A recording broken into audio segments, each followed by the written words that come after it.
जो सबसे पास चुनाव है वो है बिहार का चुनाव। तो क्या बिहार में क्या लगता है आपको, क्या नीतीश जी एनडीए अब तक के सबसे बड़े बहुमत के साथ बिहार में सरकार बनाएगा, इसमें कोई दो राय नहीं।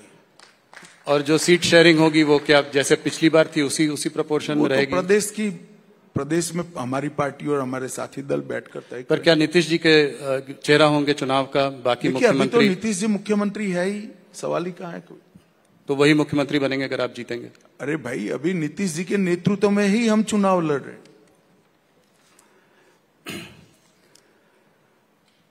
कुछ पर्सनल सवाल आपसे पूछना चाहूंगा। हर बार 2-3 पूछता हूं, पर इस बार भी कोशिश। पूछकर क्या करोगे, कुछ निकलेगा नहीं यार। मैं फिर भी कोशिश करता हूं। मैंने सुना है कि आपका जब जन्म हुआ था तो आपका शरद पूनम के दिन जन्म हुआ था, तो बहुत दिनों तक आपको पूनम भाई के नाम से भी लोग जानते हैं, और आपके नामकरण में बहुत देरी भी हुई थी। इसकी क्या वजह थी, कुछ बताइए। नहीं, मेरी बुआ ने मन्नत मानी थी कि 5 साल का हूंगा तब नाम तय किया जाएगा। चूंकि मैं पूनम के दिन जन्मा था तो सब पूनम कहते थे। इसमें कोई बड़ा रहस्य नहीं है भाई, हर एक बच्चे के साथ गांव में होता है। एक कहानी जो मैंने आपसे भी सुनी है थोड़ी बहुत, कि जब आप 11 वर्ष के थे तो आपको आपके घर वाले चाहते थे कि आप यूएस चले जाएं, तो आप घर छोड़कर भाग गए। छोड़ो, मैं भारत छोड़कर कहीं नहीं जाने वाला, यहीं रहूंगा, यहीं लड़ूंगा और यहीं जीऊंगा। अगले साल मोदी जी के गवर्नेंस में करीब 25 साल पूरे हो जाएंगे, और आपने उनके संग बहुत क्लोजली बहुत समय तक काम किया है। इस केमिस्ट्री के बारे में कुछ बताएं, किस तरीके से ये जोड़ी इतने साल से साथ में काम कर रही है, आप एक दूसरे को कैसे कॉम्प्लीमेंट करते हैं? देखिए,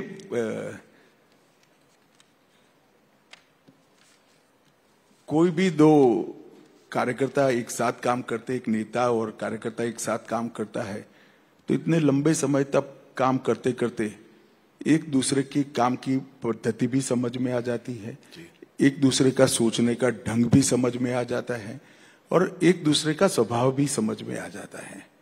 अंततोगत्वा तो चाहे मोदी जी हो चाहे मैं हूं, हमें हमारी आइडियोलॉजी के अनुरूप काम करना है। तो हमारी आइडियोलॉजी है, वो हमारी गाइडलाइन है, इसीलिए कभी मतभेद पैदा नहीं होते हैं। वो भी आइडियोलॉजी के लिए, देश के लिए, संविधान के लिए सोचते हैं, मैं भी आइडियोलॉजी के लिए, देश के लिए और संविधान के लिए सोचता हूं। तो मतभेद होने का कोई सवाल ही पैदा नहीं होता।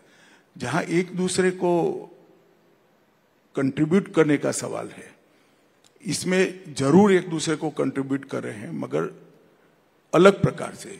मैं मोदी जी जो लक्ष्य तय करते हैं, इसका पूरा करने के लिए मेरे साथियों को साथ में रखकर पूरा प्रयास करता हूं। ये मेरे कंट्रीब्यूशन का तरीका है। मोदी जी हमारे नेता है, हम सब कार्यकर्ता जो इनके साथ तैयार हुए, इनके नीचे काम कर रहे हैं, वो सभी के छोटी गलतियां हैं, उनको मोदी जी माफ कर सुधारते हैं। तो हमें भी वो कंट्रीब्यूट करते हैं एक तरफ से कंप्लीट बनाने में। तो इस तरह से एक दूसरे का कंट्रीब्यूशन हो ही जाता है। परंतु